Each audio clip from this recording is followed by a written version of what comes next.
ಅಕ್ಕಮಹಾದೇವಿ ಮಹಾ ವಿಶ್ವವಿದ್ಯಾಲಯದ ಮಂಡ್ಯ ವಿಭಾಗದ ಕಾರ್ಯನಿರ್ವಹಿಸ್ತಿರತಕ್ಕಂಥ ಆತ್ಮೀಯರಾದಂಥ ಹೇಮಲತಾ ಅವರಲ್ಲಿ, ಹಾಗೆಯೇ ನಮ್ಮ ಶಿಷ್ಯರಾದಂಥ ಗೀತಾಮಣಿಯವರು ಕೂಡ ಇರ್ಬೋದು ಅಂತ ತಿಳ್ಕೊಂಡಿದ್ದೇನೆ. ಹಾಗೂ ಈ ಕಾರ್ಯಕ್ರಮದಲ್ಲಿ ಭಾಗಿಯಾಗಿರ್ತಕ್ಕಂಥ ಎಲ್ಲ ಸಹೋದರಿ ಸ್ವರೂಪಿಗಳೇ, ಶಿವಸ್ವರೂಪಿಗಳೇ, ತಮ್ಮೆಲ್ಲರೊಳಗಿನ ಅಂತರಾತ್ಮಕ್ಕೆ ನನ್ನ ಭಕ್ತಿಯ ಪ್ರಣಾಮಗಳು. ಕೇಳಿಸ್ತಾ ಇದೆಯಲ್ಲ?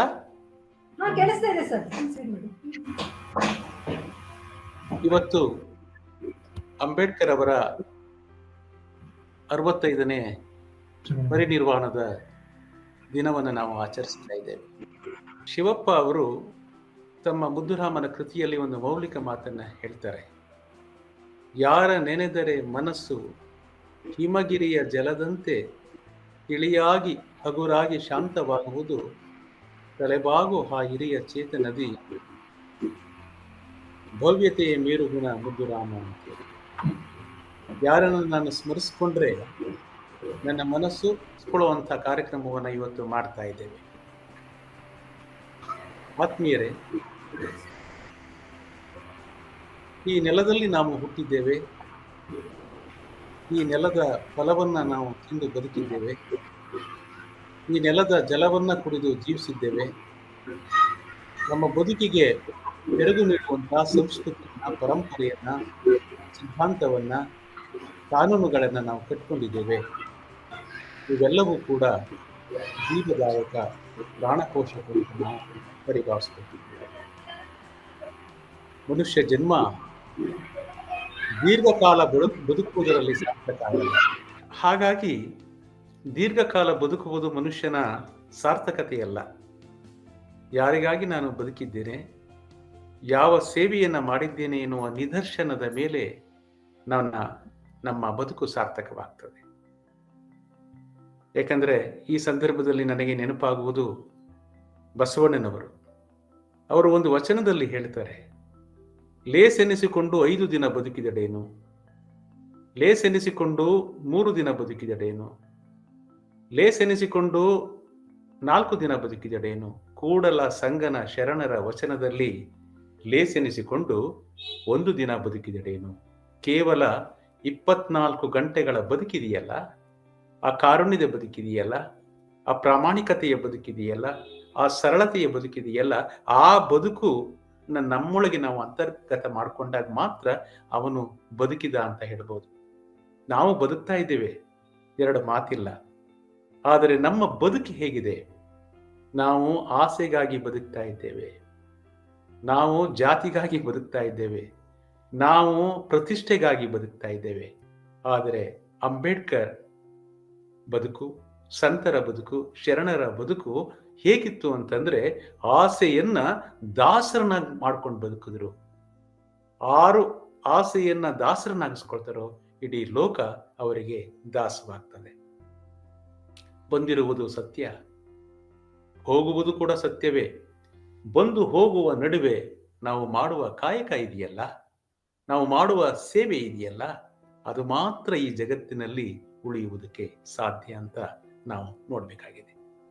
ಆತ್ಮೀಯರೇ, ಭಾರತದ ಸಾಂಸ್ಕೃತಿಕ ಇತಿಹಾಸದಲ್ಲಿ ಕತ್ತಲೆಯನ್ನ ದೂರೀಕರಿಸಿ ಅರಿವಿನ ಸೊಡರನ್ನ ಕೊಟ್ಟಂಥವರು ಅಂದ್ರೆ ಬುದ್ಧ, ಬಸವ, ಅಂಬೇಡ್ಕರ್. ಈ ದೇಶದ ಸಮಾನತೆಗಾಗಿ, ಈ ದೇಶದ ಸಹೋದರತೆಗಾಗಿ ತಮ್ಮ ವಿಭಿನ್ನ ಕಾಲಘಟ್ಟದಲ್ಲಿ ಒಂದು ಜನಪರವಾದಂಥ ಚಳುವಳಿಯನ್ನ ರೂಪಿಸಿ ಇವತ್ತಿಗೂ ಕೂಡ ಜನಮಾನಸದಲ್ಲಿ ಹಸಿರಾಗಿರುವವರು ಅಂದ್ರೆ ಬುದ್ಧ, ಬಸವ, ಅಂಬೇಡ್ಕರ್. ಅಂಬೇಡ್ಕರ್ ಅವರನ್ನ, ಅವರ ಬಾಲ್ಯ, ಅವರ ಬದುಕು ತಮಗೆಲ್ಲ ಗೊತ್ತಿದೆ, ತಾವೆಲ್ಲ ಓದಿದ್ದೀರಿ. ಅದನ್ನು ನಾನು ಇಲ್ಲಿ ಪ್ರಸ್ತಾಪ ಮಾಡಲ್ಲ. ಅವರ ಬದುಕೇ ಒಂದು ಪವಾಡ. ಅವರು ಮುಳ್ಳಿನ ಹಾಸಿಗೆಯಲ್ಲಿ ಮಲಗದಂಥ ಮಹಾನುಭಾವ ಅಂಬೇಡ್ಕರ್. ಕಷ್ಟಗಳು ಹೇಗೆ ಬರುತ್ತವೆ ಅನ್ನೋದಕ್ಕೆ ಕಷ್ಟದ ಸರಮಾಲೆಯನ್ನ ಒದ್ದವರು ಅಂಬೇಡ್ಕರ್.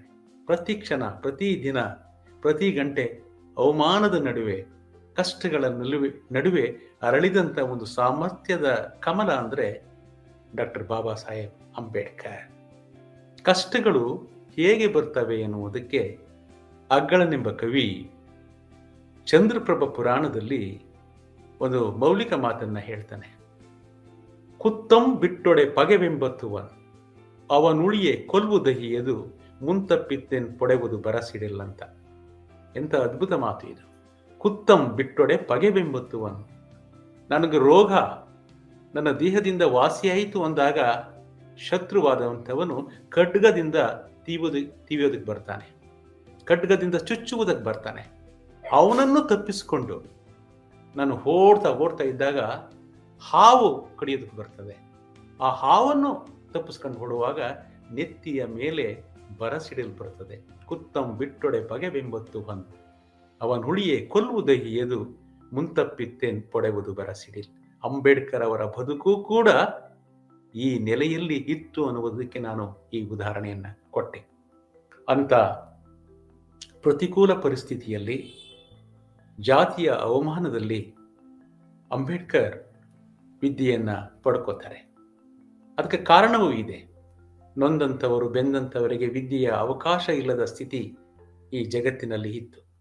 ಬೆಕಾಲೆಯಂಥ ಚಿತ್ತಕ ಈ ದೇಶದಲ್ಲಿ ಆಂಗ್ಲ ಮಾದರಿಯ ಶಾಲೆಗಳನ್ನು ಪ್ರಾರಂಭ ಮಾಡ್ತಾನೆ.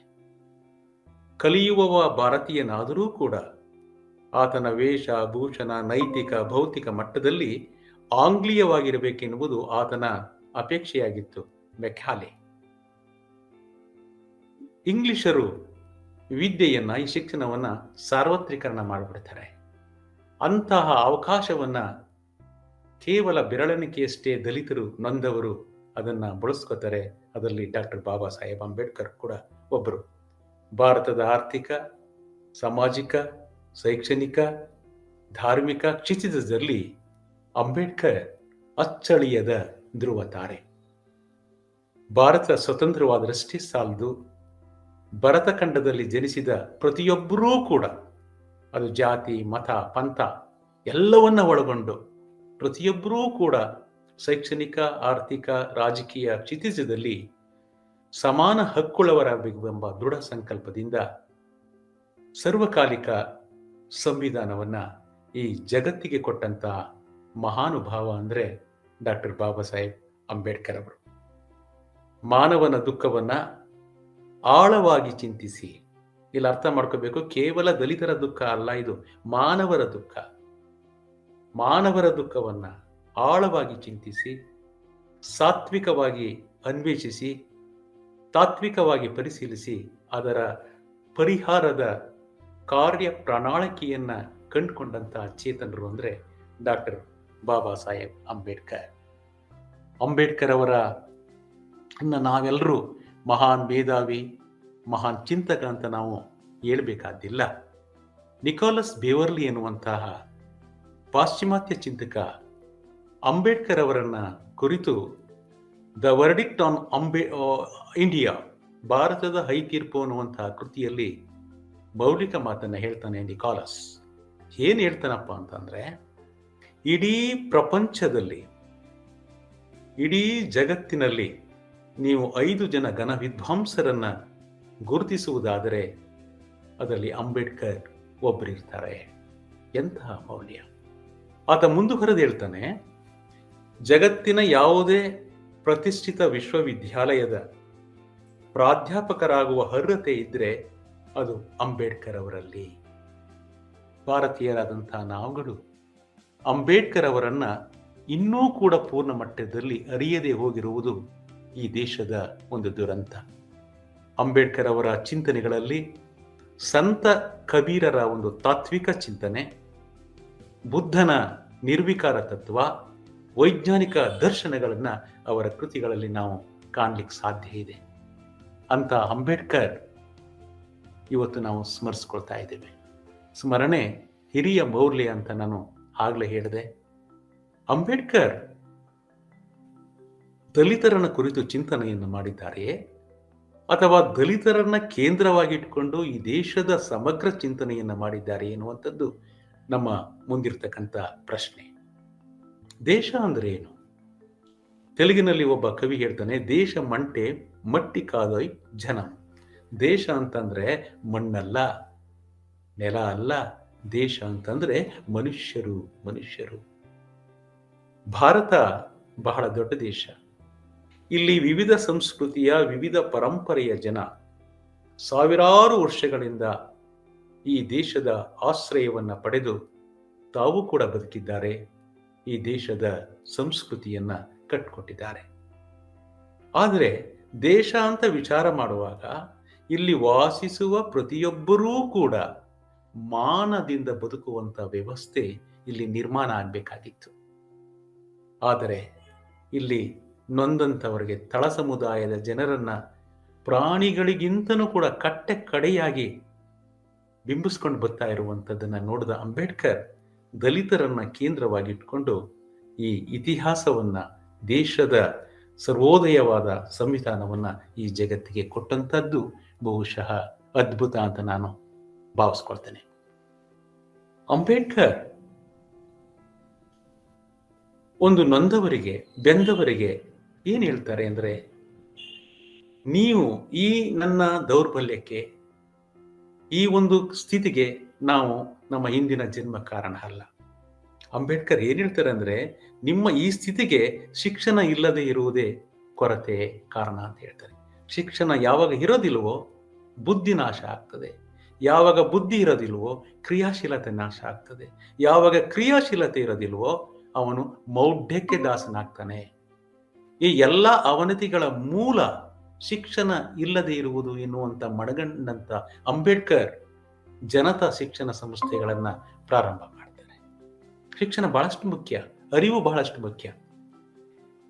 ಈ ನೆಲೆಯಲ್ಲಿ ನಾವು ನೋಡಿದಾಗ ಅಂಬೇಡ್ಕರ್ ಜ್ಞಾನಕ್ಕೆ ಒತ್ತು ಕೊಡ್ತಾರೆ. ಬಹುಶಃ ಅಂಬೇಡ್ಕರ್ ಅವರ ಒಂದು ದಿನವನ್ನ, ಹುಟ್ಟಿದ ದಿನವನ್ನ ವಿಶ್ವ ಜ್ಞಾನದ ದಿನವಾಗಿ ಆಚರಿಸ್ತಾ ಇದೆ. ಇದನ್ನು ನಾವು, ತಾವೆಲ್ಲ ವಿದ್ಯಾರ್ಥಿಗಳಾಗಿದ್ದೀರಿ, ಅದರಲ್ಲೂ ಕೂಡ ನನ್ನ ವಚನಕಾರ್ತಿಯರಾದಂಥ, ಆರಾಧಿಸುವ ವಚನಕಾರ್ತಿಯಾದಂಥ ಅಕ್ಕ ಮಹಾದೇವಿ ವಿಶ್ವವಿದ್ಯಾಲಯದಲ್ಲಿ ವ್ಯಾಸಂಗ ಮಾಡುವಂಥವರು ನಿಜಕ್ಕೂ ನೀವು ಭಾಗ್ಯವಂತರು. ಯಾಕೆ? ಇದು ಜ್ಞಾನ ಇದೆಯಲ್ಲ, ಆ ಜ್ಞಾನ ಅಂತಕ್ಕಂಥದ್ದು ಅದು ನಿಜವಾದ ಸಂಪತ್ತು. ಜ್ಞಾನವೇ ನಿಜವಾದ ಸಂಪತ್ತು, ಅರಿವೇ ನಿಜವಾದ ಸಂಪತ್ತು. ನಾವು ಎನಿಸುವ ATM ಅಲ್ಲ, ಬಂಗಲೆಗಳಲ್ಲ, ಕಾರುಗಳಲ್ಲ, ಸಂಪತ್ತಲ್ಲ. ಎಲ್ಲಿ ಜ್ಞಾನ ಇದೆಯೇ ಅದೇ ಸಂಪತ್ತು. ಯಾವುದು ಸಂಪತ್ ಭರಿತವೋ ಅದನ್ನೇ ರಾಷ್ಟ್ರಕವಿ ಕುವೆಂಪು ಅವರು ರಾಮಾಯಣ ದರ್ಶನದಲ್ಲಿ ಕಲಾಲಕ್ಷ್ಮಿ ಅಂತ ಹೇಳಿದ್ದಾರೆ. ಕಲಾಲಕ್ಷ್ಮಿ ಅಂತಂದ್ರೆ ಸಂಪತ್ ಭರಿತವಾದ ಎಲ್ಲವೂ ಕೂಡ ಲಕ್ಷ್ಮಿಯ ಸ್ವರೂಪ ಅಂತ. ಅದು ವಿದ್ಯೆ, ಸಂಗೀತ, ಸಾಹಿತ್ಯ, ನೃತ್ಯ ಅಷ್ಟೇ ಅಲ್ಲ, ಆತ್ಮತೃಪ್ತಿ. ಆತ್ಮತೃಪ್ತಿಯೇ ನಿಜವಾದ ಸಂಪತ್ತು, ಅರಿವೇ ಸಂಪತ್ತು. ಗ್ರೀಕ್ ದೇಶದಲ್ಲಿ ಡೆಲ್ಫಿ ಅಂತ ಒಂದು ಪಟ್ಟಣ ಇದೆ. ಆ ಡೆಲ್ಫಿಯಲ್ಲಿ ಒಂದು ಪುರಾತನವಾದಂತಹ ಒಂದು ದೇವಾಲಯ ಇದೆ. ಅದನ್ನ ಟೆಂಪಲ್ ಆಫ್ ಅಪೋಲೋ ಅಂತ ಕರೀತಾರೆ. ಅಪೋಲೋ ದೇವರ ದೇವಾಲಯ. ಅಪೋಲೋ ಅಂದ್ರೆ ಏನು ಅಂದ್ರೆ ಸೂರ್ಯ ಅಂತ. ಅಪೋಲೋ ಅಂದ್ರೆ ಸೂರ್ಯ, ಅಪೋಲೋ ಅಂದ್ರೆ ದೇವರ ಬೆಳಕು, ಅಪೋಲೋ ಅಂದ್ರೆ ಸಾಮರಸ್ಯ. ಆ ಡೆಲ್ಫಿ ಟೆಂಪಲ್ನ ಮೇಲೆ, ಆ ಚಾವಣಿಯ ಮೇಲೆ ಒಂದು ಬೋರ್ಡ್ ಅನ್ನ ಬರೆಸಾಕಿದ್ದಾರೆ. ನಮ್ಮ ವಿಧಾನಸೌಧದಲ್ಲಿ ಕಾಯಕವೇ ಕೈಲಾಸ ಎನ್ನುವ ಹಾಗೆ ಆ ಟೆಂಪಲ್ ಆಫ್ ಅಪೋಲೋದಲ್ಲಿ ಒಂದು ಬೋರ್ಡ್ ಅನ್ನ ಬರೆಸಾಕಿದ್ದಾರೆ. ಏನಂತಂದ್ರೆ ಜ್ಞೋತಿ ಸಾಟನ್. ಜ್ಞೋತಿ ಸಾಟನ್. ಗ್ರೀಕಲ್ಲಿ ಜ್ಞೋತಿ ಸಾಟನ್ ಅಂದ್ರೆ ನಿನ್ನನ್ನು ನೀನು ತಿಳಿ, ನಿನ್ನನ್ನು ನೀನು ಅರಿ. ತಿಳಿ ಅಂತ ಅರ್ಥ ಪದ ಎಷ್ಟು ಕನ್ನಡದಲ್ಲಿ ಅದ್ಭುತ ಅಂದ್ರೆ, ತಿಳಿ ಅಂದ್ರೆ ಪಾರದರ್ಶಕತೆ ಅಂತ, ತಿಳಿ ಅಂದ್ರೆ ಜ್ಞಾನ ಅಂತ. ವಿಶ್ವವಿದ್ಯಾಲಯಗಳೆಲ್ಲವೂ ಕೂಡ ನಮಗೆ ಕಲಿಸ್ಕೊಡೋದು ಶಿಕ್ಷಣದ ಜೊತೆಗೆ ಜ್ಞಾನವನ್ನ ಕಳಿಸ್ಕೊಡ್ಬೇಕು. ಆದ್ರೆ ಇವತ್ತು ಹೇಗಾಗಿದೆ ಅಂದ್ರೆ, ನಾವು ವಿಶ್ವವಿದ್ಯಾಲಯಕ್ಕೆ ಹೋಗುವಂತಹದ್ದು ಶಿಕ್ಷಣವನ್ನ ಪಡ್ಕೊಂಡು ಹಣವನ್ನ ಸಂಪಾದಿಸೋದು ಅಂತ ತಿಳ್ಕೊಂಡಿದ್ದೇವೆ. ಇದು ತುಂಬಾ ವ್ಯಥೆ ಅಂತ ನಾನು ಹೇಳಿಸ್ತೇನೆ. ಅಂಬೇಡ್ಕರ್ ಒಂದ್ ಕಡೆ ಹೇಳ್ತಾರೆ, ಶಿಕ್ಷಣ ಅಂತಂದ್ರೆ ಒಂದು ಸಮಾಜವನ್ನ ಜ್ಞಾನದ ಕಡೆಗೆ ಸಾಗಿಸುವಂತ ಒಂದು ಮಾನವೀಯ ಬೆಳಕು. ಅರ್ಥ ಮಾಡ್ಕೋಬೇಕು. ವಿದ್ಯಾರ್ಥಿನಿಯರು ಇಲ್ಲಿದ್ದೀರಿ, ಶಿಕ್ಷಕರು ಕೂಡ ಇಲ್ಲಿದ್ದೀರಿ. ಅಂಬೇಡ್ಕರ್ ಅವರ ದೃಷ್ಟಿಯಲ್ಲಿ ಶಿಕ್ಷಣ ಅಂತಂದ್ರೆ ಅದು ಒಂದು ಸಮಾಜವನ್ನ ಮಾನವೀಯ ಬೆಳಕಿನ ಕಡೆಗೆ ತೆಗೆದುಕೊಂಡು ಹೋಗಬೇಕು. ಜಗತ್ತಿನ ಶ್ರೇಷ್ಠ ಚಿಂತಕ ವಿಲ್ಡ್ಯೂರಾಂಟ್ 10 ಮಾನವನ ನಾಗರಿಕತೆಯ 10 ಸಂಪುಟಗಳನ್ನು ಬರೆದಿದ್ದಾನೆ. ಅಲ್ಲಿ ಎಜುಕೇಶನ್ ಎನ್ನುವಂತ ಸಂಪುಟದಲ್ಲಿ ಒಂದು ಮಾತು ಹೇಳ್ತಾನೆ, education is the transmission of civilisation. ಶಿಕ್ಷಣ ಅಂತಕ್ಕಂಥದ್ದು ನಾಗರಿಕತೆಯ ಅವಿಚ್ಛಿನ್ನ ಪ್ರವಾಹ ಆಗಬೇಕು. ಶಿಕ್ಷಣ ಅಂತಕ್ಕಂಥದ್ದು ಜ್ಞಾನದ ಮೂಲವಾಗಬೇಕು. ನೀವು ಎಲ್ಲ ವಿಶ್ವವಿದ್ಯಾಲಯಗಳನ್ನು ನೀವು ನೋಡ್ತಾ ಬನ್ನಿ, ಎಲ್ಲ ವಿಶ್ವವಿದ್ಯಾಲಯಗಳ ಧ್ಯೇಯ ಜ್ಞಾನ. ಮೈಸೂರು ವಿಶ್ವವಿದ್ಯಾಲಯ ಇದೆ, ಏನು ಅದರ ಧ್ಯೇಯ ವಾಕ್ಯ? ಅದು ಭಗವದ್ಗೀತೆಯ ಜ್ಞಾನಯೋಗದ 38ನೇ ಶ್ಲೋಕ, ನಹಿ ಜ್ಞಾನೇನ ಸದೃಶಂ. ಜ್ಞಾನಕ್ಕೆ ಸಮಾನವಾದ ಸಂಪತ್ತು ಯಾವುದೂ ಇಲ್ಲ. ಇದು ಮೈಸೂರು ವಿಶ್ವವಿದ್ಯಾಲಯದ ಧ್ಯೇಯವಾಕ್ಯ. ಬೆಂಗಳೂರು ವಿಶ್ವವಿದ್ಯಾಲಯ ಜ್ಞಾನ ವಿಜ್ಞಾನ ಸಹಿತ, ಜ್ಞಾನ ಮತ್ತು ವಿಜ್ಞಾನಗಳು ಒಂದಕ್ಕೊಂದು ಮೇಳೈಸಬೇಕಾಗಿದೆ. ನಿಮ್ಮ ತುಮಕೂರು ವಿಶ್ವವಿದ್ಯಾಲಯ ಜ್ಞಾನ ಅನಂತಂ. ಜ್ಞಾನ ಇದೆಯಲ್ಲ ಅದು ಅನಂತಂ. ಯಾವುದು ಜ್ಞಾನವೋ ಯಾವುದು ಅನಂತವೋ ಅದೇ ಬ್ರಹ್ಮ. ಜ್ಞಾನಂ ಅನಂತಂ ಬ್ರಹ್ಮ. ನಮ್ಮ ಕುವೆಂಪು ವಿಶ್ವವಿದ್ಯಾಲಯ ಏನ್ ಹೇಳ್ತಾರೆ? ಮನುಜ ಮತ ವಿಶ್ವಪಥ. ಏನು ಭಾವ ಅದು? ಸರ್ವೋದಯ, ಸಮನ್ವಯ, ಪೂರ್ಣ ದೃಷ್ಟಿ. ಸಮನ್ವಯಿಸ್ಕೊಂಡು ನಾವು ಬದುಕಬೇಕಾಗಿದೆ. ಎಲ್ಲ ವಿಶ್ವವಿದ್ಯಾಲಯಗಳು, ಇನ್ಯಾವ ವಿಶ್ವವಿದ್ಯಾಲಯ ಉಳಿತು? ಗುಲ್ಬರ್ಗ ವಿಶ್ವವಿದ್ಯಾಲಯ ವಿದ್ಯೆಯೇ ಅಮೃತ. ವಿಜಯನಗರ ಕೃಷ್ಣದೇವರಾಯ ವಿಶ್ವವಿದ್ಯಾಲಯ ಜ್ಞಾನವೇ ದಾಸೋಹ, ಜ್ಞಾನ ದಾಸೋಹ. ಅಷ್ಟೇ ಅಲ್ಲ, ನಾನೊಬ್ಬ ಮುಖ್ಯ ಇಂಜಿನಿಯರ್ ಆಗಿ ಹೇಳ್ತಾ ಇದ್ದೀನಿ, ನಮ್ಮ ವಿಶ್ವವಿದ್ಯಾಲಯ ಒಂದಿದೆ ಬೆಳಗಾಮಲ್ಲಿ, ಕೇಳಿರ್ಬೇಕಲ್ಲ ನೀವು, ವಿಶ್ವೇಶ್ವರಯ್ಯ ಟೆಕ್ನಿಕಲ್ ಯೂನಿವರ್ಸಿಟಿ, VTU. ಅದರ ಮೂಲ ಧ್ಯೇಯವಾಕ್ಯ ಏನು ಅಂದ್ರೆ, ಮೊದಲು ಮಾನವನಾಗು. ಸಿದ್ದಯ್ಯ ಪುರಾಣಿಕರ ಸಾಲು. ನೀನು ಇಂಜಿನಿಯರ್ ಆಗು, ಡಾಕ್ಟರ್ ಆಗು, ವಿಜ್ಞಾನಿ ಆಗು, ರಾಜಕೀಯ ಆಗು, ಮೊದಲು ಮಾನವನಾಗು. ಆ ಮಾನವತೆಯ ಸಾಕಾರವಾಗಿ ನಮಗೆ ಅಂಬೇಡ್ಕರ್ ಜ್ಞಾನದ ಮುಖಾಂತರ ಕಾಣಿಸ್ಕೊಳ್ತಾರೆ. ಇದು ಬಹಳಷ್ಟು ಮುಖ್ಯವಾದಂಥದ್ದು. ನೀವು ಇಷ್ಟೆಲ್ಲ ಮಹಿಳಾ ವಿದ್ಯಾರ್ಥಿನಿಯರಿದ್ದೀರಿ, ಆದರೆ ಅಂಬೇಡ್ಕರ್ ಹಿಂದೂ ಕೋಡ್ ಬಿಲ್ ಅನ್ನ ಪಾಸ್ ಮಾಡುವಾಗ ಮಹಿಳೆಯರ ಪರವಾಗಿನೇ ದನಿ ಎತ್ತಿದ್ರು. 1956ರಲ್ಲಿ ನೆಹರು ಅವರ ಸಂಪುಟದಲ್ಲಿ ನ್ಯಾಯಮಂತ್ರಿಯಾಗಿದ್ದಾಗ ಹಿಂದೂ ಕೋಡ್ ಬಿಲ್ ಅನ್ನ ಪಾಸ್ ಮಾಡ್ತಾರೆ, ಮಸೂದೆಯನ್ನ ಪಾಸ್ ಮಾಡ್ತಾರೆ. ಏನು ಅಂದ್ರೆ ಅದು ಮಹಿಳೆಯರ ಹಕ್ಕನ್ನ. ಆದರೆ ದಲಿತರಿಗೆ ಯಾರ್ದು ಆಸ್ತಿ ಹಕ್ಕಿರಲಿಲ್ಲ. ಹಾಗಾದ್ರೆ ಯಾರಿಗಾಗಿ ಹೋರಾಡಿದ್ರು? ಅಂಬೇಡ್ಕರ್ ಮಹಿಳೆಯರ ಪರ ಹೋರಾಡಿದ್ರು, ಎಲ್ಲಾ ಮಹಿಳೆಯರ ಪರ ಹೋರಾಡಿದ್ರು. ಹಾಗಾಗಿ ನಾವು ಇಷ್ಟೆಲ್ಲ ನೀವು ಕೂತ್ಕೊಳ್ಳೋದಕ್ಕೆ ಕಾರಣ ಅವ್ರು ಕೊಟ್ಟಂತ ಹಕ್ಕು ಅನ್ನುವಂಥದ್ದನ್ನ ನಾವು ನೆನಪಿಸ್ಕೊಳ್ಬೇಕಾಗಿದೆ, ಸ್ಮರಿಸ್ಕೊಳ್ಬೇಕಾಗಿದೆ. ಅಂಬೇಡ್ಕರ್ ಸಂವಿಧಾನವನ್ನ ಬರೆದರೆ ಇಲ್ಲ ಅನ್ನೋದು ಗೊಂದಲದ ವಿಚಾರವನ್ನ ಮಾಡ್ತಾ ಇದ್ದಾರೆ. ಅಂಬೇಡ್ಕರ್ ಅವರೇ ಸಂವಿಧಾನವನ್ನ ರಚಿಸಿದ್ರು ಅನ್ನೋದಕ್ಕೆ ಅವರು ಪಾರ್ಲಿಮೆಂಟರಿ ಡಿಬೇಟ್ 7,000 ಪುಟಗಳಿರ್ತಕ್ಕಂಥದ್ದನ್ನು ನೀವು ಓದ್ಬಿಟ್ರೆ ಅಂಬೇಡ್ಕರ್ ಅಲ್ಲಿರೋ ಪ್ರಶ್ನೆಗಳಿಗೆ ಹೇಗೆ ಉತ್ತರವನ್ನು ಕೊಟ್ಟರು, 7,000 ಪುಟ ಪಾರ್ಲಿಮೆಂಟರಿ ಡಿಬೇಟ್ ಅನ್ನು ಗೊತ್ತಾಗ್ತದೆ. ಅಂತಹ ಮಹಾನ್ ಜ್ಞಾನಿ ಈ ನೆಲದಲ್ಲಿ ಬಂದು ಎಲ್ಲರನ್ನ ಒಳಗೊಂಡಂಥದ್ದು. ಇದರಲ್ಲಿ ಬಹಳಷ್ಟು ಮುಖ್ಯವಾದದ್ದು ಒಳಗೊಳ್ಳೋದು. ಏನು ಒಳಗೊಳ್ಳೋದು? ಎಲ್ಲರೊಳಂದು ಒಳಗೊಳ್ಳುವಂಥದ್ದು.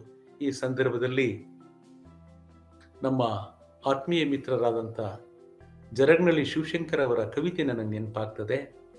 ಕುಂಬಾರರು ಮಾಡಿದ ಪ್ರಣತೆಗೆ ಗಾಣಿಗರ ಮನೆಯ ತೈಲವ ತುಂಬಿ, ಒಕ್ಕಲಿಗರು ಬೆಳೆದ ಹತ್ತಿಯ ಒಸೆದು ಬತ್ತಿಯ ಮಾಡಿ ದೀಪವ ಹಚ್ಚಿದೊಡೆ, ಹಲವು ಜಾತಿಗಳು ಕೂಡಿ ಮಹಾ ಬೆಳಕಾಯಿತ್ತು ನೋಡ, ಮಹಾ ಬೆಳಕಾಯಿತ್ತು ನೋಡ. ಎಲ್ಲರನ್ನ ಭಾರತ ಬಹುತ್ವದ ದೇಶ. ಇದು ಭಾರತದ ಬಹುತ್ವವೇ ಈ ದೇಶದ ಹೃದಯ ಅಂತ ನಾವು ಪರಿಭಾವಿಸಬೇಕಾಗಿದೆ. ಒಂದು ಪ್ರಣತೆಯನ್ನ ನಾವು ನೋಡ್ತೇವೆ. ಆ ಪ್ರಣತೆಯನ್ನ ಕುಂಬಾರರು ತಯಾರಿಸಿದ್ದು. ಎಣ್ಣೆಯನ್ನು ಬೇಕು, ಗಾಣಿಗರು ತಯಾರಿಸಿದ್ದು. ಬತ್ತಿ ರೈತರು ತಯಾರಿಸಿದ್ದು. ಎಲ್ಲ ಜಾತಿಯ ವರ್ಗದ ಜನರು ತಯಾರಿಸಿದ ವಸ್ತುಗಳು ತಮ್ಮ ಮೂಲವನ್ನ ಪರಿವರ್ತಿಸಿಕೊಂಡು ಜ್ಯೋತಿಯಾಗೋದಿದೆಯಲ್ಲ, ಇದೇ ಸಂವಿಧಾನ. ಇದೇ ಸಂವಿಧಾನ. ಅಂತ ಸಂವಿಧಾನವನ್ನ ಈ ಜಗಕ್ಕೆ ಕೊಟ್ಟಂತ ಮಹಾನ್ ಚಿಂತಕ, ತಾಯ್ತನದ ಒಂದು ಭಾವ. ಅಂಬೇಡ್ಕರ್ ಅಂದ್ರೆ ನನಗೆ ಅರ್ಥ ಆಗೋದು ಆ ತಾಯ್ತನದ ಅಂತಃಕರಣ. ನಿಮ್ಮ ವಿಶ್ವವಿದ್ಯಾಲಯದ ಧ್ಯೇಯವಾಕ್ಯನೇ ನಾನು ಮರೆತು ಬಿಟ್ಟೆ ಅಲ್ಲ, ಮಹಿಳಾ ಶಿಕ್ಷಣ ಸರ್ವ ಶಿಕ್ಷಣ. ಎಂಥ ವಾಕ್ಯ ಅದು! ಅಕ್ಕ ಮಹಾದೇವಿ ಮಹಾವಿಶ್ವವಿದ್ಯಾಲಯದ ಧ್ಯೇಯವಾಕ್ಯ ಏನು? ಮಹಿಳಾ ಶಿಕ್ಷಣ ಸರ್ವ ಶಿಕ್ಷಣ. ಒಬ್ಬ ಮಹಿಳೆ ನಾವು ಚಿಂತನೆಯನ್ನು ಕೊಟ್ಟಾಗ ಇಡೀ ಮನೆಗೆ ಚಿಂತನೆಯಿಂದ ಬೆಳಗ್ತದೆ ಎನ್ನುವಂಥದ್ದು ಕೂಡ ಇಲ್ಲಿ ನಾವು ಅರ್ಥ ಮಾಡ್ಕೋಬೇಕಾಗಿದೆ. ಯಾಕೆಂದ್ರೆ ಆ ತಾಯ್ತನ ಇದೆಯಲ್ಲ, ಆ ಮಹಿಳೆಯರ ಮನಸ್ಸಿದೆಯಲ್ಲ, ಅದು ಅದ್ಭುತವಾದಂತಹ ಪ್ರೀತಿ. ಇಲ್ಲಿ ಒಂದು ಉಪಕಥೆಯನ್ನ ನಾನು ಹೇಳ್ತೇನೆ. ಒಂದು ಆಶ್ರಮ, ನಮ್ಮ ಪುಟ್ಟರಾಜ್ ಗವಾಯಿಗಳ ಆಶ್ರಮ ಇದೆಯಲ್ಲ, ಆ ರೀತಿಯ ಸಂಗೀತ ಪರಿಕರಗಳನ್ನ ಕಳಿಸ್ಕೊಡುವಂತ ಒಂದು ಆಶ್ರಮ. ಒಬ್ಬ ವಿದ್ಯಾರ್ಥಿ ಹಾರ್ಮೋನಿಯಂ, ತಬಲಾ, ವೀಣಾ, ವೈಲಿನ್ ಎಲ್ಲವನ್ನ ಕೂಡ ಕಲಿಸ್ಕೊಡ್ತಾ ಇದ್ರು. ಒಬ್ಬ ವಿದ್ಯಾರ್ಥಿ ಒಂದು ಮೃದಂಗವನ್ನ ಹಿಡ್ಕೊಂಡು ದೂರದ ಒಂದು ಮರದ ನೆರಳಿನಲ್ಲಿ ಕುಳಿತುಕೊಂಡು ಅಭ್ಯಾಸ ಮಾಡ್ತಾ ಇರ್ತಾನೆ. ಆಗ ಇವನು ಮೃದಂಗವನ್ನ ನುಡಿಸ್ತಾ ಇದ್ದಾಗ ಎಲ್ಲೋ ದೂರದಲ್ಲಿ ಕುರಿ ಮಂದೆಯ ಮೇಯಿಸುವ ಹುಡುಗರು ಅಲ್ಲಿರ್ತಾರೆ, ಕುರಿಗಳು ಅಲ್ಲಿರ್ತವೆ. ಒಂದು 6 ತಿಂಗಳ ಕುರಿ ಮರಿ ಇವನ ಮೃದಂಗದ ಶಬ್ದವನ್ನ ಕೇಳಿ ಓಡೋಡಿ ಓಡೋಡಿ ಬರ್ತದೆ. ಇವನು ನುಡಿಸ್ತಾ ಇದ್ರೆ ಕುಣಿತದೆ, ಕತ್ತು ಗೋನಾಗ್ತದೆ, ಇವನು ಸುತ್ತ ತಪ್ಕೋತದೆ. ಇದೇ ಕಾಯಕ ಮುಂದುವರಿತಾ ಇರ್ತದೆ. ಆ ಹುಡುಗ, ಇದೊಂದು ಮೆಟಾಫರ್ ಅಂತ ತಿಳ್ಕೋಬೇಕು ನೀವು. ಕನ್ನಡದ ವಿದ್ಯಾರ್ಥಿಗಳಾಗಿದ್ದೀರಿ, ಇದೊಂದು ರೂಪಕ, ಇದು ರೂಪಕ. ಇದು ಯಾಕೆಂತಂದ್ರೆ ಕನ್ನಡ ಸಾಹಿತ್ಯ ಪರಂಪರೆ ಪ್ರತಿಮಾತ್ಮಕವಾಗಿ ಚಿತ್ರಿತವಾಗಿದೆ. ಕನ್ನಡ ಸಾಹಿತ್ಯ ಅಂದ್ರೆ ಒಳಗೊಳ್ಳುವ ಸಾಹಿತ್ಯ. ಶ್ರೀ ವಿಜಯ ಕವಿರಾಜ ಮಾರ್ಗದಲ್ಲಿ ಇದನ್ನೇ ಹೇಳ್ತಾನೆ. ಕಸವರವೆಂಬುದು ನೆರೆ ಸೈರಿಸಲಾಪುಡೆ ಪರ ಧರ್ಮಮಂ ಪರ ವಿಚಾರಮಂ. ಅಂದ್ರೆ ಅಪ್ಪಟ ಒಂದು ಚಿಹ್ನ ಯಾವುದು ಅಂದ್ರೆ ಬೇರೆಯವರ ವಿಚಾರಗಳನ್ನ, ಆ ಧರ್ಮವನ್ನ ಸಹಿಸ್ಕೊಳ್ಳೊಂದು ಬದುಕೋದಿದೆಯಲ್ಲ, ಆ ಸಹಿಷ್ಣುತೆ ಇದೆಯಲ್ಲ, ನಮ್ಮ ಹೃದಯದಲ್ಲಿ ಕಾಪಿಟ್ಕೋಬೇಕಾಗಿದೆ. ಸಹಿಷ್ಣುತೆ, ಸತ್ಯ, ಪ್ರೀತಿ, ಅಂತಃಕರಣ, ಇದು ಬಹಳಷ್ಟು ಮುಖ್ಯವಾದಂತಹದ್ದು. ಬಿಜಾಪುರದ ಸೂಫಿ ಒಂದ್ ಕಡೆ ಹೇಳ್ತಾನೆ, ಪ್ರೀತಿಯನ್ನ ತಿಳಿ, ಭೇದವನ್ನ ಹಳಿ, ಮಾನವನಾಗಿ ಉಳಿ. ನಾವು ಮನುಷ್ಯರಾಗಬೇಕು ಅಂದ್ರೆ, ಮಾನವೀಯರು ಅಂತಂದ್ರೆ ನಾವು ಪ್ರೀತಿಯನ್ನ ಅರ್ಥ ಮಾಡ್ಕೋಬೇಕಾಗಿದೆ, ಭೇದವನ್ನ ಅಳಿಸ್ಬೇಕಾಗಿದೆ. ಎಷ್ಟು ಚೆನ್ನಾಗಿದೆ ನೋಡಿ 3 ಸಾಲು. ಪ್ರೀತಿಯನ್ನ ತಿಳಿ, ಭೇದವನ್ನ ಹಳಿ, ಮಾನವನಾಗಿ ಉಳಿ. ಆ ಕುರಿಮರಿ ಓಡ್ತಾ ಓಡ್ತಾ ಬರ್ತಾ ಇರ್ತದೆ. ಇವನು ಕೇಳ್ತಾನೆ, ಅಲ್ಲೋ, ನಾನು ದಿನನಿತ್ಯ ಪ್ರಾಕ್ಟೀಸ್ ಮಾಡುವಾಗ, ಅಭ್ಯಾಸ ಮಾಡುವಾಗ ನೀನು ಓಡೋಡ್ ಬರ್ತೀಯಲ್ಲ, ಯಾಕೆ? ಆ ಕುರಿಮರಿ ಹೇಳ್ತದೆ, ನಿನ್ನ ಮೃದಂಗದ ಶಬ್ದ ನನ್ನ ಹೃದಯಕ್ಕೆ ಮುಟ್ಟಿ ಪ್ರೇಮ ತರಂಗಗಳನ್ನ ಎಬ್ಬಿಸ್ತದ, ಪ್ರೇಮ ತರಂಗಗಳನ್ನ ಎಬ್ಬಿಸ್ತದ. ಅದಕ್ಕೆ ನಾನು ಓಡೋಡಿ ಓಡೋಡಿ ಓಡೋಡಿ ಬರ್ತಾ ಇದ್ದೀನಿ. ಅಲ್ಲಪ್ಪ, ಇವನು ಕೇಳ್ತಾನೆ, ನಿನಗಿಂತ ದೊಡ್ಡ ವಯಸ್ಸಿನ ಕುರಿಗಳಿವೆ, ನಿನ್ನ ಸರಿಸಮಾನ ವಯಸ್ಸಿನ ಕುರಿಮರಿಗಳು ಇವೆ, ಅವು ಯಾಕೆ ಬರಲ್ಲ ಅಂದಾಗ ಆ ಕುರಿಮರಿ ಭಾವುಕದಿಂದ ಹೇಳ್ತದೆ, ನೀನು ನುಡಿಸುವ ಮೃದಂಗ ಇದೆಯಲ್ಲ, ಅದು ನನ್ನ ತಾಯಿಯ ಚರ್ಮದಿಂದ ತಯಾರಿಸಿದ್ದು. ನೀನು ನುಡಿಸುವ ಮೃದಂಗ ಇದೆಯಲ್ಲ, ಅದು ನನ್ನ ತಾಯಿಯ ಚರ್ಮದಿಂದ ತಯಾರಿಸಿದ್ದು. ಯಾವಾಗ ಈ ಶಬ್ದ ಹೊರಹೊಮ್ಮತದೋ ನನ್ನ ತಾಯಿ ನೆನಪಾಗ್ತಾಳೆ, ಅವಳ ಪ್ರೀತಿ ನೆನಪಾಗ್ತದೆ, ಅವಳ ಕೈತುತ್ತು ನೆನಪಾಗ್ತದೆ. ಅದಕ್ಕೆ ಓಡೋಡಿ ಓಡೋಡಿ ಬಂದೆ. ಈ ಭಾವವೇ ಡಾಕ್ಟರ್ ಬಾಬಾ ಸಾಹೇಬ್ ಅಂಬೇಡ್ಕರ್. ಅವರು ಶೇಖ್ ಶಾದಿಯನ್ನ ಉಲ್ಲೇಖಿಸ್ತಾರೆ. ಒಂದ್ ಕಡೆ ಹೇಳ್ತಾರೆ, ತಬ್ಬಲಿಯಾದ ಒಂದು ಮಗು ನಿನ್ನ ಎದುರುಗಿದ್ದಾಗ ನಿನ್ನ ಮಗುವಿಗೆ ಮುತ್ತು ಕೊಡುವ ಪ್ರಯತ್ನ ಮಾಡಬೇಡ. ಏನು ಮಾತು ಅದು! ಇದು ಭಾವವನ್ನ, ನಾವು ಭಾವ ಕರಗಬೇಕಾಗಿದೆ. ಆದರೆ ನಾವು ಕಲ್ಲಾಗಿಸ್ಕೊಂಡಿದ್ದೇವೆ. ಭಾವ ಕರಗಬೇಕು. ಜಲಲುದ್ದೀನ್ ರೂಮಿ ಅಂತ ಒಬ್ಬ ಶಿಕ್ಷಣದಲ್ಲಿ, ತಾತ್ವಿಕದಲ್ಲಿ, ಸಾತ್ವಿಕದಲ್ಲಿ ಒಬ್ಬ ತತ್ವಜ್ಞಾನಿ ಒಂದು ಮಾತನ್ನ ಹೇಳ್ತಾನೆ. ನೀನು ಸದಾಕಾಲ ಕಲ್ಲಾಗಿಯೇ ಇದ್ದೆ, ಒಂದು ಹೂವನ್ನು ನೀನು ಅರಳಿಸುವುದಕ್ಕೆ ಸಾಧ್ಯ ಆಗಲಿಲ್ಲ, ಒಮ್ಮೆ ಮಣ್ಣಾಗಿ ನೋಡು, ಇಡೀ ವಸಂತವನ್ನೇ ನೀನು ತರ್ತೀಯ. ನಾವು ಕರಗಬೇಕು. ಇದನ್ನೇ ರಾಷ್ಟ್ರಕವಿ ಕುವೆಂಪು ಅವರು ಹೇಳೋದು. ಆವ ಕಾಲದ ಶಾಸ್ತ್ರ ಏನು ಹೇಳಿದರೇನು, ಎದೆಯ ದನಿಗೆ ಮಿಗಿಲಾದ ಶಾಸ್ತ್ರವಿದೆ. ನಾವು ಎದೆಯ ದನಿಗೆ ಸಾಕ್ಷಿಯಾಗಿ ಪ್ರೀತಿಯನ್ನು ಬಳಸಿಕೊಂಡು ಎಲ್ಲರೂ ಕೂಡ ಸಮಾನರಾಗಿ ಈ ದೇಶವನ್ನು ಮುನ್ನಡೆಸುವ ದಿಕ್ಕಲ್ಲಿ ಸಂವಿಧಾನವನ್ನು ಕೊಟ್ಟಂತ ಮಹಾನ್ ಚೇತನ ಡಾಕ್ಟರ್ ಬಾಬಾ ಸಾಹೇಬ್ ಅಂಬೇಡ್ಕರ್. ಇದನ್ನು ನಾವು ನೋಡಬೇಕಾಗಿದೆ. ಭಾರತದ ಪ್ರಜಾಪ್ರಭುತ್ವದ ಪ್ರಮುಖ ಭೂಮಿಕೆಯಾಗಿ ಸಂವಿಧಾನ ಹೊರಬಂದಿದೆ. ಈ ಸಂವಿಧಾನವನ್ನ ಒಳಗೊಂಡಾಗ ಎಂತೆಂಥ ಎಷ್ಟು ಜನಾಂಗ ಇದೆ, ಎಷ್ಟು ಭಾಷೆಗಳಿವೆ. ಬೇರೆಲ್ಲ ಸಂವಿಧಾನವನ್ನು ಬರೆಯುವುದು ಸುಲಭ, ಆದರೆ ಭಾರತದ ಸಂವಿಧಾನ ಬರೆಯುವುದು ಅಷ್ಟು ಸುಲಭ ಅಲ್ಲ.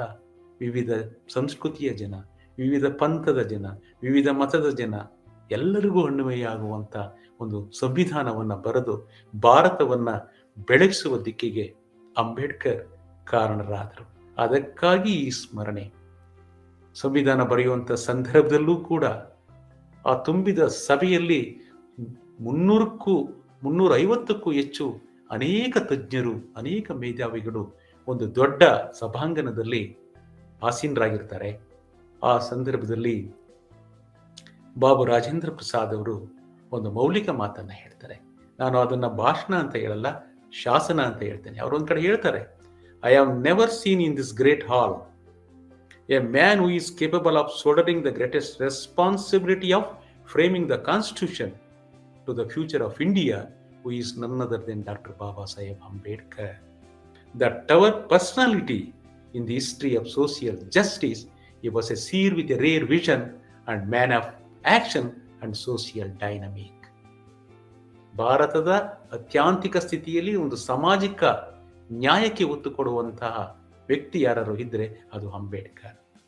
ಅಂಬೇಡ್ಕರ್ ಅವರು ಕೂಡ ಸಂವಿಧಾನವನ್ನ ಕರಡನ್ನ ತಯಾರಿಸಿ ಸಮರ್ಪಿಸುವಂತ ಸಂದರ್ಭದಲ್ಲಿ ಒಂದು ಮೌಲಿಕ ಮಾತನ್ನ ಹೇಳ್ತಾರೆ. ಈ ಸಂವಿಧಾನ ಈ ದೇಶವನ್ನ ಯುದ್ಧ ಮತ್ತೆ ಶಾಂತಿಯ ಕಾಲದಲ್ಲಿ ಏಕಸೂತ್ರದಲ್ಲಿ ಇಡುವಂಥದ್ದು. ಈ ಸಂವಿಧಾನದ ಆಶಯಗಳು, ಕ್ರಿಯೆಗಳು ಅದು ಜಾರಿಯಾಗಲಿಲ್ಲ ಅಂದ್ರೆ ಅದರ ದೋಷ ಇರುವುದು ಸಂವಿಧಾನದಲ್ಲ, ಕಾರ್ಯಾಚರಣೆ ಮಾಡುವವರ ಮೇಲೆ. ಬ್ಯೂಟಿಫುಲ್ ಮಾತಿದು. ಸಂವಿಧಾನದ ಆಶಯಗಳನ್ನ ಅವತ್ತೇ ಕ್ರಿಯಾರೂಪಕ್ಕೆ ತಂದದ್ದೇ ಆದರೆ ಬಹುಶಃ ಇಷ್ಟೊಂದು ಅಸಮಾನತೆಯನ್ನ, ವ್ಯತಿರಿಕ್ತವಾದಂತಹ ಜೀವನವನ್ನು ನಾವು ನೋಡಲಿಕ್ಕೆ ಸಾಧ್ಯ ಇಲ್ಲ. ಸಂವಿಧಾನ ಅಂತಕ್ಕಂಥದ್ದು ಭಾರತದ ನಮ್ಮೆಲ್ಲರ ಒಂದು ಧರ್ಮ ಗ್ರಂಥ. ಯಾಕಂದ್ರೆ ಪ್ರತಿಯೊಬ್ಬರಿಗೂ ಕೂಡ ಅವರದೇ ಆದಂಥ ಒಂದು ಧರ್ಮ ಗ್ರಂಥ ಇದೆ. ನಮ್ಮ ಧರ್ಮ ಗ್ರಂಥಗಳು ನಮ್ಮ ಮನೆಯಲ್ಲಿರಲಿ, ಆದರೆ ನಾವು ಬೀದಿಗೆ ಬಂದಾಗ, ಸಮಾಜಕ್ಕೆ ಬಂದಾಗ ಸಂವಿಧಾನವನ್ನು ನಾವು ಧರ್ಮಗ್ರಂಥವಾಗಿ ಒಪ್ಕೋಬೇಕಾಗಿದೆ. ಆತ್ಮೀಯರೇ, ಅಂಬೇಡ್ಕರ್ ಇಲ್ಲ ಅಂದರೆ ಅವರ ದೇಹ ಮಾತ್ರ, ಅವರು ಒತ್ತಿಸಿದ ಈ ಬೆಳಕು ಕೋಟ್ಯಾಂತರ ಜೀವಗಳನ್ನು, ದೇಶವನ್ನು ಬೆಳಗ್ತಾ ಇರೋದ್ರಿಂದ ಅವರ ಬೆಳಕಲ್ಲಿ ಅಂಬೇಡ್ಕರ್ ಜೀವಂತ ಅಂತ ನಾವು ಪರಿಭಾವಿಸಬೇಕಾಗಿದೆ. ಜಲಾಲುದ್ದೀನ್ ರೂಮಿ ಒಂದು ಮಾತನ್ನ ಹೇಳ್ತಾನೆ, ತುಂಬ ಮೌಲಿಕ ಮಾತು. When you are dead, seek your resting place not in the earth but in the heart of men ಅಂತ. ಇದು ಬಹಳಷ್ಟು ಮುಖ್ಯ. ಅಂಬೇಡ್ಕರ್ ಅವರ ಚಿಂತನೆಗಳನ್ನ ನಮ್ಮದಾಗಿಸ್ಕೊಳ್ಳೋಣ. ಅಂಬೇಡ್ಕರ್ ಯಾವುದೇ ಒಂದು ಜಾತಿಗೆ ಸೀಮಿತ ಅಲ್ಲ, ಯಾವುದೇ ಒಂದು ವರ್ಗಕ್ಕೆ ಸೀಮಿತ ಅಲ್ಲ, ಯಾವುದೇ ಒಂದು ದೇಶಕ್ಕೂ ಕೂಡ ಸೀಮಿತ ಅಲ್ಲ. ಅಂಬೇಡ್ಕರ್ ಅಂದ್ರೆ ಒಂದು ಮಾನವೀಯ ಅಂತಃಕರಣ. ಅಂಬೇಡ್ಕರ್ ಅಂತಂದ್ರೆ ಒಂದು ಕರುಣೆ, ಒಂದು ಸಾತ್ವಿಕದ ಭಾವ ಅನ್ನುವುದನ್ನು ಅರ್ಥ ಮಾಡಿಕೊಂಡು ಅವರೆಲ್ಲರ ಚಿಂತನೆಗಳನ್ನ ನಮ್ಮದಾಗಿಸಿಕೊಂಡು ನಮ್ಮ ಅರಿವಿನ ಮಟ್ಟವನ್ನ ಎತ್ತರಗೊಳಿಸುವ ದಿಕ್ಕಿಗೆ ಈ ಪರಿನಿರ್ವಾಣದ ದಿನ ಪೂರಕವಾಗಲಿ ಅಂತ ಹೇಳ್ತಾ ನನ್ನ ಮಾತುಗಳನ್ನ ಪರಿಸಮಾಪ್ತಿಗೊಳಿಸ್ತಾ ಇದ್ದೀನಿ. ನಮಸ್ಕಾರ.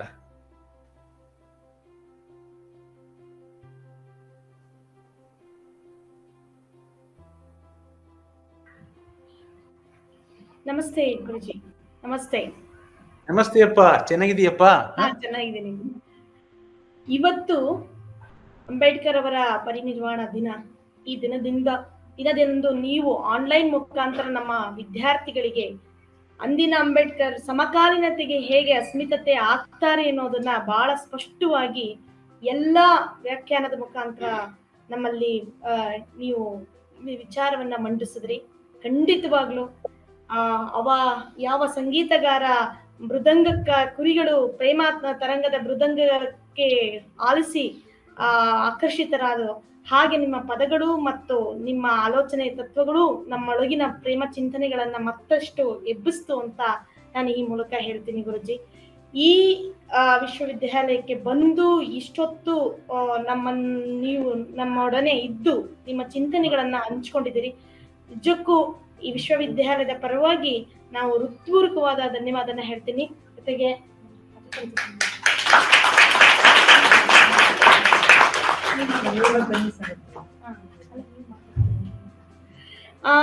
ಈ ಒಂದು ಪುಟ್ಟ ಕಾರ್ಯಕ್ರಮಕ್ಕೆ, ಅಥವಾ ಈ ಪುಟ್ಟ ಕಾರ್ಯಕ್ರಮ ಅಂದ್ರೆ ಒಂದು ಭೌತಿಕವಾಗಿಲ್ಲದ್ರೂ ಕೂಡ ಅಂತ ಇಬ್ಬರು ಮುಖಾಮುಖಿ ಆಗದೇ ಇದ್ರೂ ಕೂಡ ಸಾರ್ಥಕವಾದ ಕ್ಷಣವನ್ನ ಕುರಿತು ನಮ್ಮ ವಿಶೇಷ ಅಧಿಕಾರಿಗಳು 2 ಮಾತನ್ನ ಹಾಡ್ತಾರೆ ಗುರುಜಿ.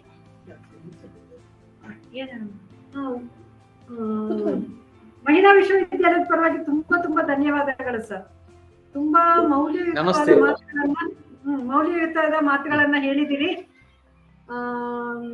ಇವತ್ತು ವರ್ಚುವಲ್ ಆಗಿ ಬಂದಿದ್ದೀರಿ. ಮುಂದಿನ ತಿಂಗಳು ನೀವು ನೇರವಾಗಿ ನಮ್ಮ ಕೇಂದ್ರಕ್ಕೆ ಬರುವಂಗಾಗ್ಲಿ. ಈಗಲೇ ನಿಮ್ಗೆ ಸ್ವಾಗತವನ್ನ ಕೊಡ್ತೀನಿ. ತುಂಬಾ ಧನ್ಯವಾದಗಳು ಸರ್. ಎಲ್ಲ ವಿದ್ಯಾರ್ಥಿನಿಯರು, ಸ್ಟಾಫ್, ಪರವಾಗಿ ಹೃತ್ಪೂರ್ವಕ ಧನ್ಯವಾದಗಳು. ಪ್ರಶ್ನೆಗಳಿದ್ರೆ ಏನಾರು ವಿದ್ಯಾರ್ಥಿಗಳು ಈ ಕುರಿತು ಅಭಿಪ್ರಾಯ ವ್ಯಕ್ತಪಡಿಸಬಹುದು. ನೀವ್ ಏನ್ ಅನಿಸ್ತು ನಿಮಗೆ? ಹೇಗೆ ಧೈರ್ಯವಾಗಿ ಮಾತಾಡ್ಬೇಕು. ಮಹಿಳಾ ಶಿಕ್ಷಣ ಸರ್ವ ಶಿಕ್ಷಣ.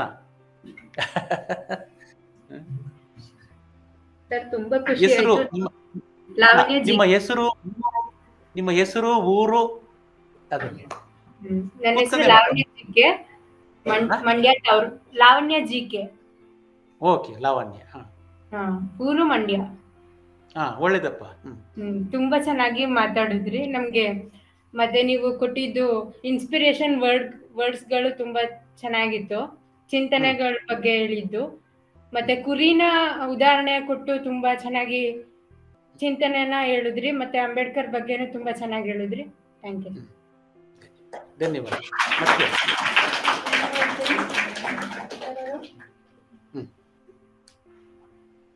ಮಾತಾಡಿ.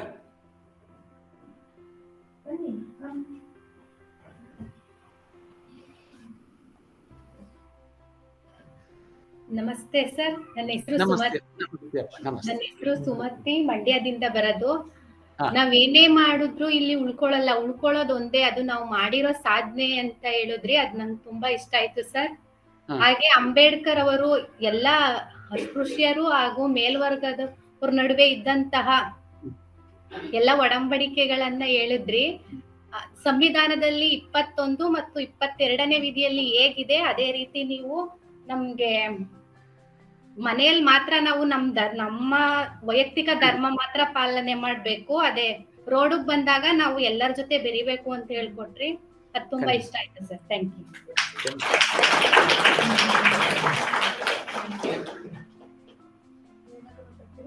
ಸರ್, ಯಾವಾಗ್ಲೂ ವಿದ್ಯಾರ್ಥಿನಿಯರ ಜೊತೆ ಸಂವಾದ ಮಾಡ್ಲಿಕ್ಕೆ ಪ್ರಶ್ನೆ ಕೇಳೋದನ್ನ ಕೇಳಿ. ಸಂವಿಧಾನ ಇದ್ರೂ ಕೂಡ ಯಾಕೆ ಇಷ್ಟ ಅಸಮಾನತೆ ಅಲ್ವಾ ಸರ್? ಅದೊಂದು ಪ್ರಶ್ನೆ. ಸಂವಿಧಾನ ಇದ್ರೂ ಕೂಡ ಭಾರತದಲ್ಲಿ ಯಾಕೆ ಇನ್ನೂ ಇಷ್ಟು ಅಸಮಾನತೆ, ಬಡವರು ಶ್ರೀಮಂತರ ನಡುವೆ, ಜಾತಿಗಳ ನಡುವೆ, ಧರ್ಮಗಳ ನಡುವೆ, ಅದರಲ್ಲೂ ಈ ಕಳೆದ 5-6 ವರ್ಷದಿಂದ ಹೆಚ್ಚಾಗ್ತಾ ಇದೆ. ಹೌದಾ? ಇದು ಏನಾಗ್ತದೆ ಅಂದ್ರೆ ನಡೆ ನುಡಿ ಸಿದ್ಧಾಂತ ಆಗ್ಬೇಕು. ನಡೆ ನುಡಿ ಸಿದ್ಧಾಂತ, ನುಡಿ ನಡೆ ಆಗ್ಬೇಕು, ನಡೆ ನುಡಿ ಆಗ್ಬೇಕು. ಇದು ಒಂದು ವಚನದಲ್ಲಿ ಹೇಳ್ತೀನಿ ನಾನು. ಬಸವಣ್ಣನವರ ಒಂದು ವಚನ ಇದೆ, ತುಂಬಾ ಅದ್ಭುತವಾದ ವಚನ. ಭಕ್ತಿ ಸುಭಾಷೆಯ ನುಡಿಯ ನುಡಿವೆ, ನುಡಿದಂತೆ ನಡೆವೆ, ನಡೆಯೊಳಗೆ ನುಡಿಯ ಪೂರೈಸಿವೆ, ಮೇಲೆ ತೂಗುವ ತ್ರಾಸು ಕಟ್ಟಲೆ ನಿಮ್ಮ ಕೈಯಲ್ಲಿ, ಒಂದು ಜವೆ ಕೊರತೆಯಾದಡೆ ಎನ್ನ ನದ್ದಿ ನೀನ್ ಎದ್ದು ಹೋಗು ಕೂಡಲ ಸಂಗಮ ದೇವ. ಭಕ್ತಿ ಸುಭಾಷೆಯ ನುಡಿಬೆ. ನಾನು ಏನು ನುಡಿತೀನಿ ಅದಕ್ಕೆ ತಕ್ಕಂತೆ ನಡೀತೇನೆ. ಒಂದು ತಕಡಿ ಮೇಲಿದೆ, ಒಂದು ಜವೆ ಕೊರತೆಯಾದ್ರೆ ಎನ್ನ ನದಿ. ಇಲ್ಲಿ ಏನಾಗಿದೆ ಅಂದ್ರೆ ನಡೆ ನುಡಿಗಳ ನಡುವೆ ಅಂತರ ಯಾವಾಗ ಬರ್ತದೋ ಆಗ ನಮಗೆ ಅರಿವಿನ ಕೊರತೆ ಕಾಣಿಸ್ಕೊಳ್ತದೆ. ಅರಿವು ಅನ್ನೋದು ಬಹಳಷ್ಟು ಮುಖ್ಯ. ರಾಷ್ಟ್ರಕವಿ ಕುವೆಂಪು ಅವರು ರಾಮಾಯಣ ದರ್ಶನಂ ಬರೆಯುವಂತ ಸಂದರ್ಭದಲ್ಲಿ ಬರೆದಾಗ ಎಲ್ಲಾ ಗುರುಗಳನ್ನ ಅವರು ಸ್ಮರಿಸ್ಕೋತಾರೆ. ಯಾವುದು ಒಳ್ಳೇದಿದೆ ಅದನ್ನು ತಂದಾಗ ಮಾಡ್ಕೋತಾರೆ. ಆದ್ರೆ ಇವತ್ತು ಏನಾಗಿದೆ ಅಂದ್ರೆ ನಮ್ಮವನು ಇವನು, ಅವನು ಕೆಟ್ಟವನಾದ್ರೂ ಕೂಡ ನಾವು ಸಮರ್ಥಿಸ್ಕೊಂಡ್ಬಿಡ್ತೀವಿ. ಇದು ದೊಡ್ಡ ದುರಂತ ಆಗಿರೋದು. ಇವಳು ನಮ್ಮವಳು, ತಪ್ಪು ಸರಿಯಾಗ್ಬಿಡ್ತದೆ. ರಾಷ್ಟ್ರಕವಿ ಕುವೆಂಪು ಎಷ್ಟೊಂದು ಪಾಶ್ಚಿಮಾತ್ಯ ಕವಿಗಳ ದರ್ಶನವನ್ನ ಮಾಡಿಕೊಂಡು ಕೃತಿಯನ್ನ ಕೊಟ್ಟರು. ಅವ್ರು ಒಂದ್ ಕಡೆ ಹೇಳ್ತಾರೆ, ಎಲ್ಲರನ್ನ ಸ್ಮರಿಸ್ಕೊಳ್ತಾರೆ. ಹೋಮರಗೆ, ವರ್ಜಲಗೆ ಡಾಂಟೆ ಮೇನ್ ಮಿಲ್ಟನ್ನಿಗೆ, ನರನಪ್ಪನಿಗೆ ಮೇನ್ ಪಂಪನಿಗೆ, ವ್ಯಾಸ ಭಾಸ ಭವಭೂತಿ ಕವಿದಾಸ್ ಕಾಳಿದಾಸ್ ಆದ್ಯರಿಗೆ, ನರನಪ್ಪನಿಗೆ, ನರಹರಿಗೆ, ಫಿರ್ದೂಸಿಗೆ, ಕಂಬ ಅರವಿಂದರಿಗೆ, ಅಳಬರಿಗೆ, ಹೊಸಬರಿಗೆ, ಹಿರಿಯರಿಗೆ, ಕಿರಿಯರಿಗೆ, ಕಾಲದೇಶದ ನುಡಿಯ ಜಾತಿ ವಿಭೇದವಂ ಲೆಕ್ಕಿಸದೆ ಜಗತ್ ಕಲಾರಾಧ್ಯರಿಗೆ ಜ್ಯೋತಿ ಇರ್ಪಡಿಯಲ್ಲಿ ಭಗವತ್ ವಿಭೂತಿ ದರ್ಶಿಸುತ್ತೆ.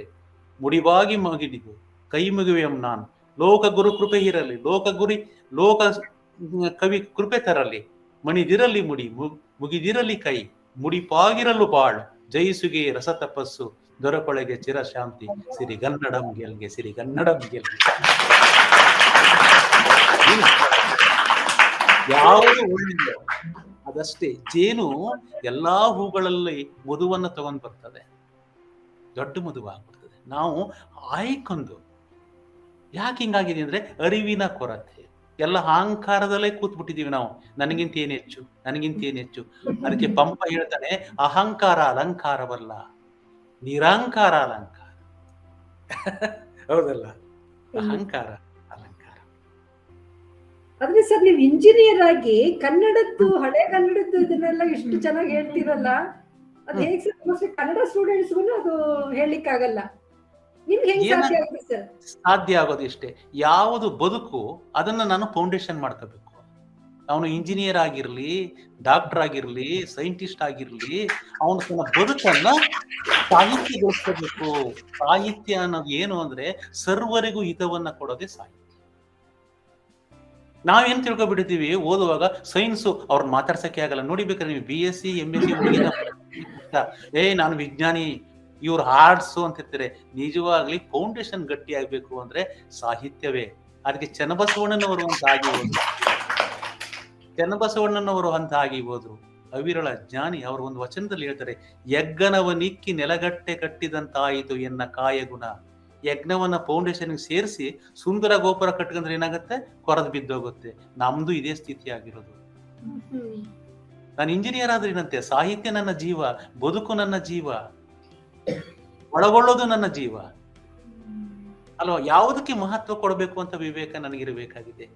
ಜರಗ್ನಳ್ಳಿ ಶಿವಶಂಕರ್ ಅಂತ ನನ್ನ ಸ್ನೇಹಿತರು ಒಂದು 3 ಸಾಲಿನ ಕವಿತೆ, ನೀವೇ ಯೋಚನೆ ಮಾಡಿ ಹೆಂಗ್ ಹೇಳ್ತಾರೆ. ಕುಂಬಾರರು ಮಣ್ಣನ್ನ ತುಳಿದರೆ ಮಡಕೆಯಾಗುತ್ತದೆ. ಹೌದಲ್ಲ? ಕುಂಬಾರರು ಮಣ್ಣನ್ನು ತುಳಿದರೆ ಮಡಕೆಯಾಗುತ್ತದೆ. ಒಕ್ಕಲಿಗರು ಮಣ್ಣನ್ನು ತುಳಿದರೆ ಬೆಳೆಯಾಗುತ್ತದೆ, ಅನ್ನವಾಗುತ್ತದೆ. ರಾಜ ಮಹಾರಾಜರುಗಳು ಮಣ್ಣನ್ನು ತುಳಿದರೆ ರಣರಂಗವಾಗುತ್ತದೆ. ಯಾವುದು ಮಹತ್ವ ಅಲ್ಲ? ನೋಡುವ ವಿವೇಕ ಇರಬೇಕು ಅಷ್ಟೇ. ಅದು ವಿವೇಕ ಇದ್ರೆ, ಅರಿವಿದ್ರೆ ಇಷ್ಟೊಂದು ಗೊಂದಲಗಳು, ಗಲಾಟೆಗಳು ಆಗಲ್ಲ. ಅಲ್ವಪ್ಪ ಗೀತಾಮಣಿ? ಹೌದು ಗುರುಜಿ, ಹೌದು. ಸೊ ಅಂತ ಅರಿವನ್ನ ತುಂಬುವ ಪ್ರಯತ್ನವನ್ನ ಇವತ್ತಿಲ್ಲಿ ಮಾಡಿದೀರ ಸರ್. ಖಂಡಿತ ನಾವು ನಿಮ್ಮ ಮಾತುಗಳನ್ನ ನಮ್ಮ ಜೀವನದಲ್ಲಿ, ನಮ್ಮ ಸಂಸ್ಥೆಯಲ್ಲಿ, ಸಮಾಜದಲ್ಲಿ ಅದನ್ನ ಜಾರಿಗೆ ನೋಡಿ, ತರಬಹುದು. ಏನು ಅಂದ್ರೆ ಯಾವುದು ಒಳ್ಳೇದು ಅಂತ ನಾನು ಯಾವುದನ್ನು ಗುರುತಿಸ್ತೀನಿ ಅದು ನನ್ಗೆ ಒಳ್ಳೇದಾದ್ರೆ ನನ್ಗೆ ಒಳ್ಳೇದಾಗ್ತದೆ. ನನ್ನದೂ ಕೂಡ ಕೆಟ್ಟದಾಗಿದ್ದನ್ನ ಒಳ್ಳೇದು ಅಂತ ಭಾವಿಸುವಂತ ಜಗತ್ತಿದಾಗಿದೆ. ರಾಷ್ಟ್ರಕವಿ ಕುವೆಂಪು ಅವರು ಎಷ್ಟೋ ವರ್ಷಗಳ ಕಾಲ ಹೇಳಿದ್ರು. ಆ ಮಾತು ನನಗೆ ಇವತ್ತು ಪ್ರಸ್ತುತ ಅನಿಸ್ತದೆ. ಕರಿಯರದೋ ಬಿಳಿಯರದೋ ಯಾರದಾದರೆ ಏನು, ಕರಿಯರದೋ ಬಿಳಿಯರದೋ ಯಾರದಾದರೆ ಏನು, ಸಾಮ್ರಾಜ್ಯವಾವಗಂ ಸುಲಿಗೆ ರೈತರಿಗೆ. ಯಾವುದೇ ಸಾಮ್ರಾಜ್ಯ ಬಂದ್ರೂ ರೈತರನ್ನ ಸುಲಿಗೆ ಮಾಡ್ತಾರೆ. ವಿಜಯನಗರವೋ ಮೊಘಲರಾಳ್ವಿಕೆಯೋ ಇಂಗ್ಲಿಷರೋ ಎಲ್ಲರೂ ಜಿಗನೆಗಳೇ ನನ್ನ ನೆತ್ತರಿಗೆ. ಕತ್ತಿ ಪರದೇಶಿ ಆದರೆ ಮಾತ್ರ ನೋವೆ, ಕತ್ತಿ ಪರದೇಶಿ ಆದರೆ ಮಾತ್ರ ನೋವೆ, ನಮ್ಮವರೇ ಹದ ಹಾಕಿ ತಿವಿದರದು ಹೂವೆ. ಅರ್ಥ ಮಾಡ, ಇದು ಇವತ್ತು ಪ್ರಸ್ತುತ ಅಲ್ವಾ? ನೋಡ್ಬೇಕು, ಸಾಹಿತ್ಯವನ್ನ ನೋಡ್ಬೇಕು. ವಿಜ್ಞಾನ ಆಗಿದ್ರೆ ಏನಂತೆ, MSc ಮಾಡಿರೋರು ನಿಮ್ಮಲ್ಲಿ ಬಂದಿರ್ಬೋದು, MCom ಮಾಡಿರೋರು ಬಂದಿರ್ಬೋದು, ಆದ್ರೆ ಅಲೆಕ್ಸಿಸ್ ಕೆರಲ್ ಅಂತ ನೋಬೆಲ್ ಪಾರಿತೋಷಕ ಪಡೆದಂತ ವಿಜ್ಞಾನಿ ಒಂದು ಮಾತನ್ನು ಹೇಳ್ತಾನೆ, the aim of civilisation is the progress is not of science, machinery and technology but of man kind.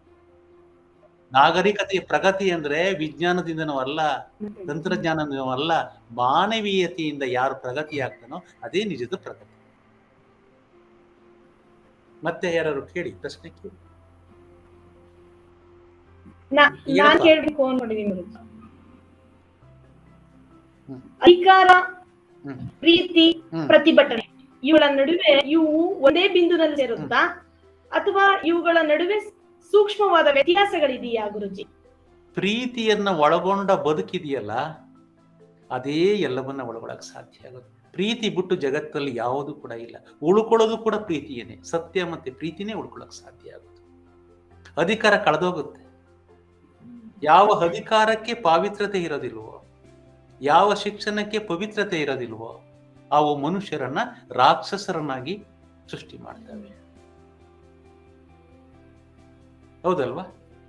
ಯಾವ ಅಧಿಕಾರಕ್ಕೆ ಪಾವಿತ್ರತೆ ಇರೋದಿಲ್ವೋ, ಯಾವ ಶಿಕ್ಷಣಕ್ಕೆ ನೈತಿಕತೆ ಇರೋದಿಲ್ವೋ, ಅವೆಲ್ಲವೂ ಕೂಡ ಮನುಷ್ಯರನ್ನ ರಾಕ್ಷಸನಾಗ್ತೇವೆ. ಇದನ್ನ ಸ್ವಾಮಿ ವಿವೇಕಾನಂದರು ಹೇಳ್ತಾರೆ, ಯಾವ ದೇಶದಲ್ಲಿ, ಯಾವ ಪ್ರಪಂಚದಲ್ಲಿ ಮಾನವೀಯ ಅಂತಃಕರಣ ಪ್ರೀತಿ ಇಲ್ಲದ ಮನುಷ್ಯ ಮೃಗದ ಸಮ, ಮೃಗದ ರೂಪದಲ್ಲಿ ಅವನು ಓಡಾಡ್ತಾ ಇರ್ತಾನೆ.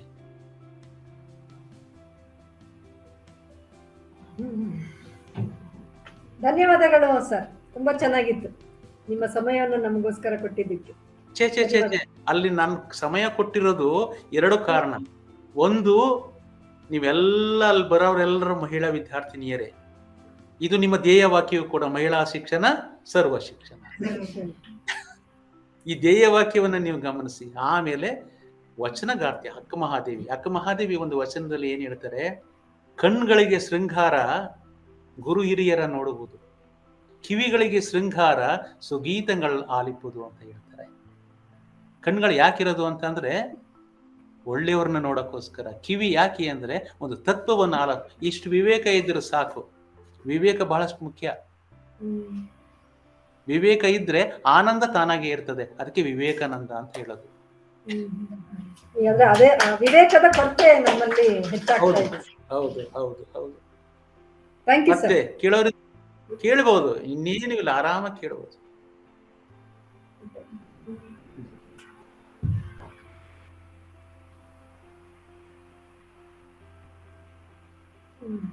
ಅಷ್ಟೇ ಸರ್. ಇದಲ್ಲದೆ ಭೌತಿಕವಾಗಿ ಒಂದು ಪ್ರೋಗ್ರಾಮ್ ನಲ್ಲಿ, ವೇದಿಕೆಯ ಪ್ರೋಗ್ರಾಮ್ ನಲ್ಲಿ ನಿಮ್ಮನ್ನ ಬರಮಾಡ್ಕೋತೀವಿ, ಆದಷ್ಟು ಬೇಗ ಬರಮಾಡ್ಕೋತೀವಿ. ಅದನ್ನ ನಿಮ್ಮ ಮತ್ತಷ್ಟು ಆಲೋಚನೆ ಚಿಂತನೆಗಳನ್ನ ನಿರೀಕ್ಷಿಸ್ತಾ ಇದ್ದೀವಿ. ಆನ್ಲೈನ್ ನಲ್ಲಿ ನೀವು ಈ ರೀತಿ ರಸ ಒತ್ತಡ ಕೊಟ್ಟಿದ್ದಕ್ಕೆ ನಿಜಕ್ಕೂ ಪ್ರೀತಿಯ ಧನ್ಯವಾದಗಳನ್ನ ನಾನು ಈ ಮುಖಾಂತರ ತಿಳಿಸ್ತೇನೆ. ನಮಸ್ತೆ ಗುರು, ನಮಸ್ತೆ.